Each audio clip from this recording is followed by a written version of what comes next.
তোমরা অনেকেই আমাকে প্রশ্ন করেছিলে যে, "আপু তোমার 31st নাইট কেমন কাটলো? বা কিভাবে সেলিব্রেট করলা? হ্যাপি নিউ ইয়ার কিভাবে সেলিব্রেট করলা?"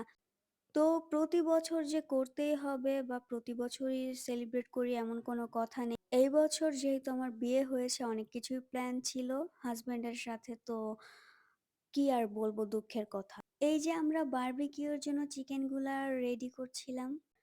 বারবিকিউ হলেও কিন্তু আমরা এগুলা হচ্ছে পোড়াবো না, এগুলো আমরা চুলাতেই ফ্রাই করব। আর এখানে স্যুপের জন্য সবজিগুলো কাটা হয়েছে। আজকের আইটেমে স্যুপও আছে। যেহেতু আমাদের জয়েন্ট ফ্যামিলি তাই সবকিছু অনেক বেশি বেশি রান্না করা লাগে, দেখতেই পাচ্ছ। কেউ কিন্তু হাসবা না, আমরা বারবিকিউর মতো করে করতাছি না, চুলায় ফ্রাই করতেছি কিন্তু মশলা দিছি বারবিকিউয়ের। আর এই যে এখানে মেয়োনেজ বানানো হচ্ছে রুটি আর চিকেনের সাথে খাওয়ার জন্য।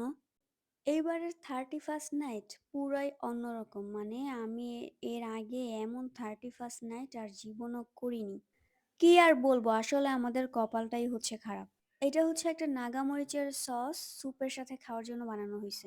এতক্ষণে আমার হাসব্যান্ড আসলো, সেই সন্ধ্যা থেকে আসি, আসি বলতে, বলতে আমার জন্য ফুল নিয়ে আসছে আর হচ্ছে চকোলেট নিয়ে আসছে। আমি অনেক অবাক হইছি কারণ আমার এক্সপেকটেশন ছিল না যে ও এগুলো আমার জন্য আনবে। যেহেতু এটা আমাদের বিয়ের পরে ১ম নিউ ইয়ার তাই হচ্ছে ও ফানুসও আনছিল একসাথে ছবি তোলার জন্য। তো এখন আমরা ছাদে যাচ্ছি।